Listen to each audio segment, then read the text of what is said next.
കേരളത്തിന്റെ സന്തോഷത്തിന് മുഖ്യമന്ത്രി മനസ്സിൽ കാണുന്നത് എന്തെല്ലാമെന്ന് അല്പം കൂടി വിശദമായി നമുക്കറിയാനുള്ള ഒരു സന്ദർഭം കൂടിയായി ഇത് മാറുകയാണ്.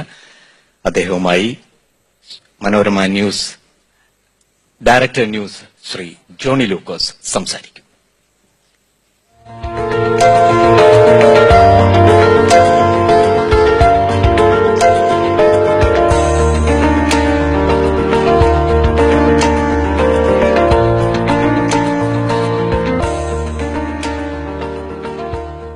വളരെ സന്തോഷമുണ്ട്. മുഖ്യമന്ത്രി തന്നെ പറഞ്ഞു, പൊതുവെ മാധ്യമങ്ങൾ ഒന്ന് സ്വയം ആലോചിച്ചു നോക്കുക, ഞങ്ങൾ ചെയ്യുന്നത് പോസിറ്റീവായിട്ടുള്ള സന്തോഷമായിട്ടുള്ള വാർത്തകളാണോ എന്ന്. എന്തായാലും ഒരു സന്തോഷം പങ്കുവെച്ചുകൊണ്ട് തന്നെയാണ് ഞാനിത് തുടങ്ങുന്നത്. എത്രയൊക്കെ വിവാദങ്ങൾ ഉണ്ടായാലും അതിന് ചില സംഭാവനകൾ മാധ്യമങ്ങൾ കൊടുക്കാറുണ്ട്. പക്ഷെ അപ്പോഴും കാര്യം നടക്കണം എന്നുള്ളൊരു ആഗ്രഹം ഞങ്ങൾക്കുമുണ്ട്. കേരളത്തെ സംബന്ധിച്ചിടത്തോളം നമ്മുടെ വലിയ ഒരു പദ്ധതിയായ വിഴിഞ്ഞം പല വിവാദങ്ങളുണ്ടായി എങ്കിലും ഏറ്റവും ഒടുവിൽ വളരെ കൃത്യമായ ഒരു സന്ദേശം കേരളത്തിന്റെ മുഖ്യമന്ത്രി തന്നു. അവിടെ ആരോപണങ്ങൾ ഉണ്ടെങ്കിൽ അത് അന്വേഷിക്കും, തിരുത്തേണ്ടതുണ്ടെങ്കിൽ തിരുത്തും, പക്ഷെ പദ്ധതി മുന്നോട്ട് പോകും. അത് കേരളത്തിന്റെ ഒരു കയ്യടി അദ്ദേഹം അർഹിക്കുന്ന ഒരു കാര്യമായതുകൊണ്ടാണ് ഞാനത് എടുത്തു പറയുന്നത്. എനിക്ക് അദ്ദേഹത്തോട് ചോദിക്കാനുള്ളത്, എതിർപ്പുകൾ, വിവാദങ്ങൾ ഇനിയും ഉണ്ടാവും, ഞങ്ങൾ അതിന് സംഭാവന നൽകും. പക്ഷെ ഈ സർക്കാരിനെ സംബന്ധിച്ചിടത്തോളം കേരളത്തിൽ ഏത് സർക്കാർ ഏത് കാലത്ത് വന്നാലും പദ്ധതികൾ, വികസനം അത് തുടരണം എന്ന സന്ദേശം നൽകാൻ തന്നെയാണോ മുഖ്യമന്ത്രി അങ്ങനൊരു നിലപാടെടുത്തത്? ഇതിവിടെ വളരെ ശരിയായൊരു ചോദ്യമാണ്. നമ്മുടെ സംസ്ഥാനത്തിന്റെ അനുഭവം എടുത്താൽ പല പദ്ധതികളും ചില വിവാദങ്ങൾ വന്നതോടെ കടന്നുപോയിട്ടുണ്ട്, പിന്നെ അത് മുന്നോട്ട് പോയിട്ടില്ല. ഏറ്റവും നല്ല പദ്ധതികളടക്കം. ഉദാഹരണത്തിന് കേരളത്തിലെ എല്ലാ രാഷ്ട്രീയ പാർട്ടികളും കൂടി യോഗം ചേർന്ന് തീരുമാനിച്ചു 45 മീറ്റർ നാഷണൽ ഹൈവേക്ക് വീതി വേണം. അപ്പൊ എല്ലാവർക്കും സമ്മതമായി. പക്ഷെ എടുക്കാൻ പുറപ്പെട്ടപ്പോൾ എതിർപ്പുയർന്നു, അവിടെ നിർത്തി. അത് ഇനി നടക്കില്ല എന്നൊരു തോന്നലായിരുന്നു. അപ്പൊ ഇങ്ങനെയുള്ള ഒട്ടേറെ പരിപാടികൾ നമുക്ക് കാണാൻ പറ്റും. അപ്പൊ അത്തരം കാര്യങ്ങളിൽ നമ്മുടെ നാടിന് ആവശ്യമുള്ളതാണെങ്കിൽ എതിർക്കുന്നവർ എതിർക്കും. ആ എതിർപ്പ് നാടിന്റെ ആവശ്യത്തിന് മുന്നിൽ അടിയറ വെക്കേണ്ടതില്ല. ആ എതിർപ്പിന്റെ മുന്നിൽ നമ്മൾ അടിയറ പറയേണ്ടതില്ല. നാം ആ പദ്ധതിയുമായി മുന്നോട്ട് പോകണം. ഇതാണ് ഈ സർക്കാരിന്റെ കാഴ്ചപ്പാട്. എതിർപ്പിനെ ഒന്നും ഒരു തരത്തിലും പരിഗണിക്കില്ല എന്നല്ല അതിന്റെ അർത്ഥം. എതിർക്കുന്നതിൽ എന്തെങ്കിലും കഴമ്പുണ്ടോ എന്ന് പരിശോധിക്കും. കഴമ്പില്ലാത്ത എതിർപ്പാണെങ്കിൽ അത് ആ വഴിക്ക് പോകട്ടെ, പദ്ധതിയുമായി മുന്നോട്ട് പോവുക. ഇതാണ് സമീപനം. കേരളത്തിൽ വ്യവസായമാണെങ്കിലും അല്ലെങ്കിൽ മറ്റെന്തെങ്കിലും സംരംഭമാണെങ്കിലും നടത്തിക്കൊണ്ടു പോകാൻ വിഷമമാണ് എന്ന് ഇവിടെ മുതൽ മുടക്കുന്നവർ പറയാറുണ്ട്. ഇപ്പോ ആ അന്തരീക്ഷമൊക്കെ മാറിയിട്ടുണ്ടെന്ന് നമുക്ക് തന്നെ അറിയാം. അപ്പോൾ മുഖ്യമന്ത്രി പറയുന്നതനുസരിച്ച് ഇവിടെ ഭരണം നടത്തിക്കൊണ്ടു പോകാനും വിഷമമാണ് എന്ന് മനസ്സിലാക്കണം. കാരണം ഈ എതിർപ്പുകൾ, അതിന് വീണ്ടും ഞാൻ പറയാണ്, ഞങ്ങളും അതിന് സംഭാവന ചെയ്യും. എതിർപ്പ് വരുമ്പോഴത്തേക്കും ഞങ്ങൾ കുറച്ച് സമയമെങ്കിലും ആ കൂടെ നിൽക്കും. അപ്പൊ അങ്ങനെ ഒരു ബുദ്ധിമുട്ടുണ്ടോ? ഇത് രണ്ടു ഭാഗവും വസ്തുതയല്ല. ആദ്യത്തത്, നമ്മുടെ നാട്ടിൽ വ്യവസായം നടത്തിക്കൊണ്ടുപോകുന്നതിന് എന്തെങ്കിലും പ്രയാസമുണ്ട് എന്ന് കേരളത്തിൽ വ്യവസായം നടത്തുന്ന ഒരു വ്യവസായിയും പറഞ്ഞിട്ടില്ല. അതേസമയം കേരളത്തിൽ വ്യവസായം നടത്തുന്ന എല്ലാ വ്യവസായികളും നാട്ടിൽ ഉള്ള വ്യവസായങ്ങളുടെ കാര്യത്തിൽ ഒരു തരത്തിലുള്ള പ്രതിബന്ധങ്ങളും ഉണ്ടായിട്ടില്ല എന്ന് തന്നെയാണ് പറഞ്ഞിട്ടുള്ളത്. എന്നാൽ ഈ ചിത്രമാണ് പുറത്തുള്ളത്. കാരണം കേരളത്തിൽ വ്യവസായം തുടങ്ങിയാൽ ആകെ പ്രശ്നമാണ് എന്നൊരു ചിത്രമാണുള്ളത്. പക്ഷേ പ്രധാന വ്യവസായികളോട് തന്നെ അന്വേഷിച്ചു നോക്കിയാൽ അങ്ങനെയൊരു ചിത്രമല്ല, അവരുടെ അനുഭവത്തിൽ അത്തരമൊരു അനുഭവമല്ല എന്ന് അവർ തന്നെ വ്യക്തമാക്കും. ഗവൺമെന്റിനെ സംബന്ധിച്ചിടത്തോളം ഗവൺമെന്റ് എന്നത് നാടിന് ആവശ്യമായ കാര്യങ്ങൾ ചെയ്യാനുള്ളതാണ്. നിങ്ങൾ ഒരു എതിർപ്പും വരാൻ പാടില്ല എന്നൊരു ഗവൺമെന്റ് എന്തിനാ ചിന്തിക്കുന്നു? എതിർപ്പ് ചിലപ്പോൾ ഉണ്ടാവും. എതിർക്കുന്നതിന് പല താല്പര്യങ്ങളുണ്ടാവും. പല നിക്ഷിപ്ത താല്പര്യക്കാർ എതിർക്കാൻ വരും. ആ എതിർപ്പ് ഉണ്ട് എന്നുള്ളത് കൊണ്ട് നമുക്ക് കാര്യങ്ങൾ മുന്നോട്ട് കൊണ്ടുപോകണ്ടേ? ആ എതിർപ്പിന്റെ മുന്നിൽ എന്തിനു വഴങ്ങിക്കൊടുക്കണം? അപ്പോൾ എന്താണോ നാടിന്റെ പൊതു ആവശ്യം, ആ ആവശ്യം നിറവേറ്റുന്നതിന് വേണ്ടി കാര്യങ്ങൾ മുന്നോട്ട് കൊണ്ടുപോവുക എന്നതാണ് ഒരു ഗവൺമെന്റ് ചെയ്യേണ്ടത്. അത് ചെയ്യുന്നതേ അങ്ങനെ ചെയ്യുന്നവർ മാത്രമേ ഗവൺമെന്റ് എന്ന നിലയിലേക്ക് എത്തുകയുള്ളൂ. അപ്പൊ അതാണ് ചെയ്യാൻ വേണ്ടി ഈ സർക്കാർ ശ്രമിക്കുന്നത്. ഒരുപക്ഷെ നമ്മൾ സന്തോഷമാണ് നമ്മുടെ വിഷയം. അപ്പോ എതിർപ്പ് വരുമ്പോൾ, എതിർദിശയിൽ കാറ്റ് വരുമ്പോൾ ചിലപ്പോൾ നമ്മളൊന്ന് ഉയർന്നെന്നും വരാം. അതുപോലെ എതിർപ്പുകൾ വരുന്നത് മുഖ്യമന്ത്രിക്ക് തന്നെ ഒരു സന്തോഷമാണെന്നുണ്ടോ? എതിർക്കുന്നതിനെ സന്തോഷിക്കുക എന്നുള്ളതല്ല, പക്ഷെ എതിർക്കുന്നതിനെ ഭയപ്പെടേണ്ടതില്ല. അതാണ് പ്രശ്നം. സന്തോഷത്തിന്റെ വഴിക്ക് പോയിക്കോട്ടെ, അത് നമ്മളെ ബാധിക്കേണ്ടതായിട്ടില്ല. എതിർപ്പ് കൊണ്ട് സന്തോഷം കുറഞ്ഞു പോകേണ്ട കാര്യമില്ല. എതിർക്കുന്നല്ലോ എന്ന് വിചാരിച്ചിട്ട് നിങ്ങളുടെ സന്തോഷം കുറയേണ്ട കാര്യമില്ല. സന്തോഷം സമൂഹത്തിനാകെ ഉണ്ടാകേണ്ട സന്തോഷമുണ്ട്, വ്യക്തിപരമായി ഉണ്ടാകേണ്ട സന്തോഷമുണ്ട്.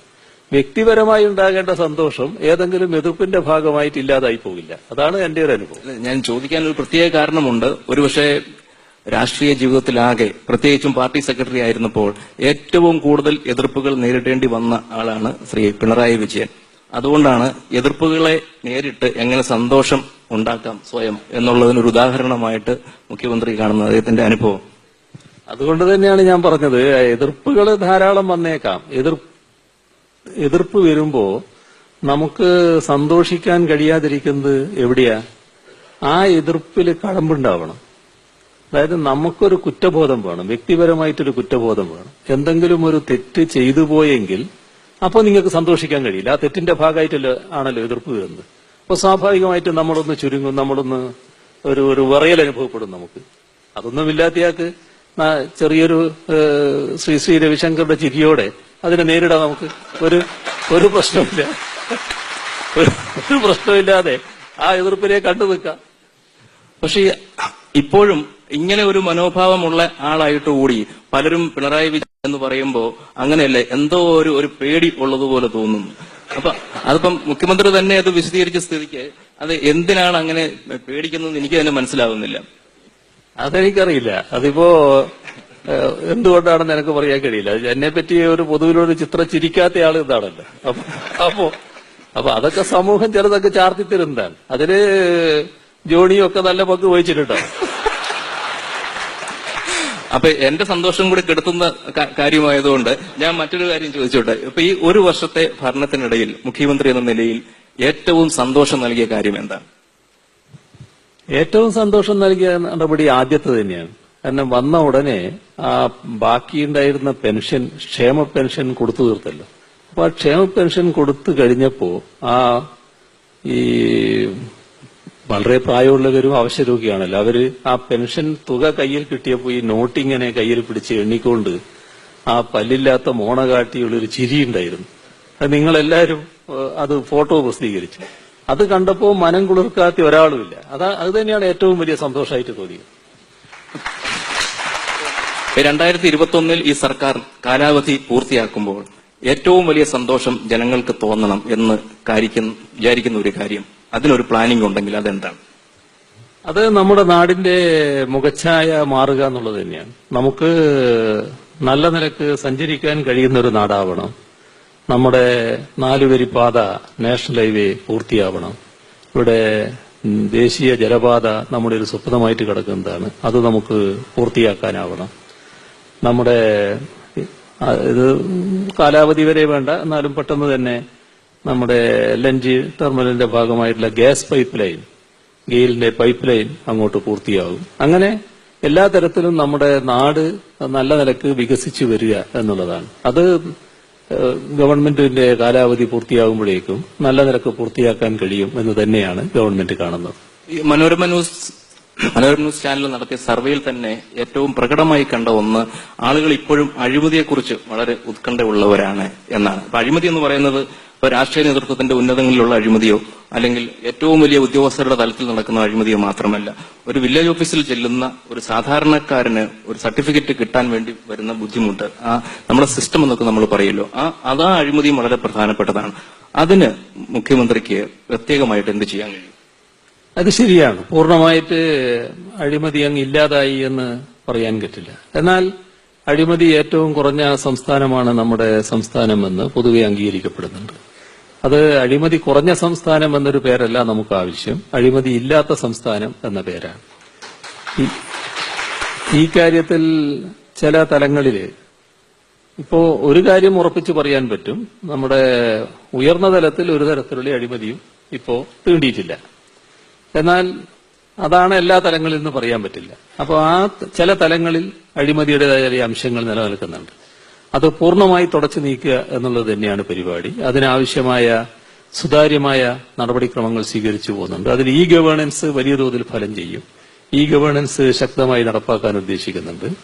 മറ്റു തരത്തിലുള്ള പരിശോധനയും മോണിറ്ററിംഗും എല്ലാം ഈ കാര്യത്തിൽ ഉണ്ടാക്കാനും ഉദ്ദേശിക്കുന്നത്. അപ്പൊ ഈ ഉദ്യോഗസ്ഥർ പലപ്പോഴും ആളുകളുടെ സന്തോഷം കെടുത്തുന്നത് അവര് ജനങ്ങൾക്ക് വേണ്ടി സേവനം ചെയ്യേണ്ടവരാണ് എന്നുള്ള വിചാരം മാറ്റിവെച്ച് ഒരു സർക്കാർ സംവിധാനത്തിന്റെ ഭാഗമാണ് എന്ന തരത്തിൽ സൂചിപ്പിക്കുന്നത് കൊണ്ടാണ് മുഖ്യമന്ത്രി ശരിക്കും അതിനൊരു മാറ്റം വരുത്താൻ സർക്കാർ സേവനം എന്ന് പറയുന്നത് ജനങ്ങൾക്ക് അർഹതപ്പെട്ടതാണ് എന്ന് ഒരു സംവിധാനം ഉണ്ടാക്കാനായിട്ട് ശ്രമിക്കുന്നുണ്ട്. പക്ഷേ ഇത്രയും ട്രേഡ് യൂണിയനുകളൊക്കെ വളരെ ശക്തമായ കേരളത്തിൽ അത് ഫലപ്രാപ്തിയിൽ എത്തും എന്നും ഉറപ്പിക്കാൻ കഴിയും. ഇതില് ട്രേഡ് യൂണിയനുകളൊന്നും എതിരല്ല അത്തരം കാര്യങ്ങൾക്ക്. ട്രേഡ് യൂണിയനുകൾ ചില പ്രശ്നങ്ങൾ ഉന്നയിച്ചു എന്ന് വരും. ആ ഉന്നയിക്കുന്നത് ഇത്തരത്തിലുള്ള എന്തെങ്കിലും ഒരു കൊള്ളരുതായ്മകൾ കാണിച്ചവരെ സംരക്ഷിക്കാനാവില്ല. അങ്ങനെ സംരക്ഷിക്കാൻ ആരെങ്കിലും പുറപ്പെട്ടാൽ അത് വകവെക്കേണ്ടതുമില്ല. അത് അവരോട് പറഞ്ഞ് അവരെ പിന്തിരിപ്പിക്കാൻ പറ്റും. ന്യായമായ ജീവനക്കാരുടെയോ തൊഴിലാളികളുടെയോ അവകാശങ്ങൾക്ക് വേണ്ടിയാണ് സംഘടനകൾ നിൽക്കുക. അല്ലാത്ത കാര്യങ്ങൾ ഒന്നിനും സംഘടനകൾ പ്രോത്സാഹിപ്പിക്കാൻ നിൽക്കില്ല. അപ്പൊ അത് നമുക്ക് പ്രശ്നമായിട്ട് വരില്ല. അതേസമയം നാം ഒരു പൊതുവായ ബോധത്തിലേക്ക് എത്തണം. നമ്മൾ ചെയ്യുന്ന ജോലിക്ക് ശമ്പളം കിട്ടുന്നുണ്ട്. ആ ശമ്പളം കൊണ്ട് ജീവിക്കാൻ കഴിയണം. ശമ്പളം പോരാ, വേറെയും വേണം, എന്നാലേ ജീവിതം കൊണ്ടുപോകാൻ പറ്റുമെന്ന് വരുമ്പോഴാണ് അഴിമതി വല്ലാതെ വരുന്നത്. അതാണ് പിന്നീട് ആർത്തിയിലേക്ക് മാറുന്നത്.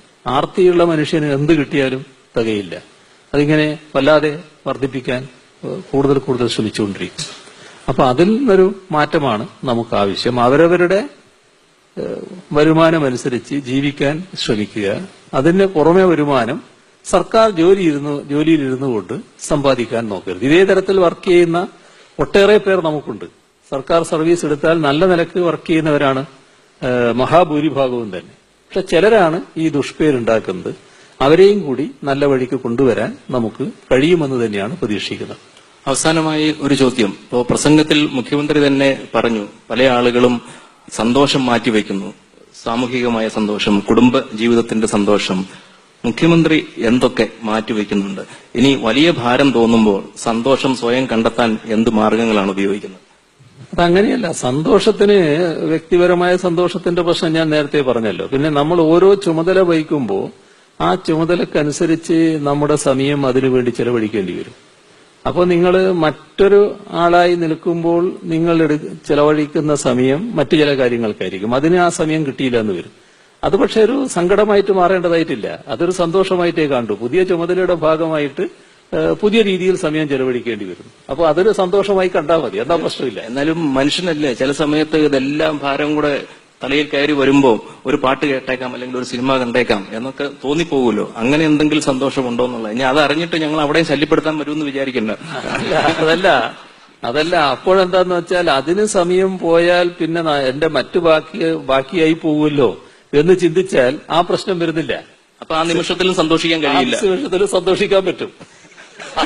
അതിനും സന്തോഷിക്കാൻ പറ്റുമെന്നാണ് ഞാൻ പറയുന്നത്. ഞാൻ വിചാരിച്ചത് അങ്ങനെ ഒരു വിചാരത്തോടു കൂടി ഇപ്പൊ നമ്മൾ എവിടെയെങ്കിലും യാത്ര പോവുകയാണെങ്കിൽ ഇവിടെ വന്നിട്ട് ചെയ്തു തീർക്കാനുള്ള ജോലികളെല്ലാം തലയിലേക്ക് പോകുന്നെങ്കിൽ സന്തോഷിക്കാൻ കഴിയില്ല. അപ്പൊ മുഖ്യമന്ത്രിക്ക് സന്തോഷിക്കാനേ കഴിയുന്നില്ല എന്നാണ് മനസ്സിലായത്. അങ്ങനെയല്ല. ചെയ്യുന്ന ജോലി ചെയ്തു തീർക്കുക എന്നുള്ളതിലാണ് സന്തോഷം കാണേണ്ടത്. ആ സന്തോഷം കണ്ടാൽ പിന്നെ മറ്റു പ്രശ്നമില്ല. അതാണ് ഞാൻ പറയുന്നത്. അപ്പൊ ഒരുപക്ഷെ മുഖ്യമന്ത്രിയെക്കുറിച്ച് അല്ലെങ്കിൽ കേരളത്തെക്കുറിച്ച് അടുത്ത കാലത്ത് കേട്ട ഏറ്റവും നല്ല സന്തോഷ വാർത്ത എന്തായിരുന്നു? പ്രത്യേകമായി എന്തായാലും ഈ ജോലി ചെയ്യുമ്പോൾ ഏത് മനുഷ്യനാണെങ്കിലും ചില സന്തോഷങ്ങളൊക്കെ ആഗ്രഹിക്കും. അങ്ങനെ ഒരു സന്തോഷം തന്നത് അത് നിങ്ങള് ഈ എതിർക്കുന്നവര് ശരിക്ക് ആത്മാർത്ഥയോടെ എതിർക്കുന്നതല്ല. ഓരോ എതിർപ്പിന്റെ ഘട്ടത്തിലും ചില പ്രത്യേക സന്ദർഭങ്ങൾ എന്റെ ജീവിതത്തിൽ ഉണ്ടായിരുന്നു. എനിക്ക് നേരെ എതിർപ്പുകൾ വരുമ്പോൾ ആ പ്രത്യേക ഘട്ടത്തിൽ കണ്ടിട്ടുള്ളത് മതിമറന്ന് അവര് എന്നെ പിന്താങ്ങുന്നതാണ്. അത് വ്യക്തിപരമായ പിന്താങ്ങലല്ലത്, നിലപാടുകൾക്ക് ലഭിച്ച പിന്താങ്ങലാണ്. അപ്പൊ അത് നമുക്ക് എല്ലാവർക്കും സന്തോഷം നൽകുന്നതാണ്, എനിക്കും സന്തോഷം നൽകുന്നത്. അപ്പൊ അതേവരെ എതിർപ്പ് വന്നത് ആ എതിർപ്പിന്റെ ഭാഗമായിട്ടല്ല, വെറുതെ വന്ന് എതിർപ്പാണെന്നാണ് കാണുന്നത്. അങ്ങനെ വെറുതെ എതിർപ്പ് വരുമ്പോ ദുഃഖിക്കേണ്ടതുമില്ല, വല്ലാതെ അനുകൂലാവസ്ഥ വരുമ്പോ മതിമറന്ന് സന്തോഷിക്കേണ്ടതുമില്ല. ആ നില എടുത്തു പോയാൽ ഒരു വിഷമവും നമുക്കുണ്ടാവില്ല.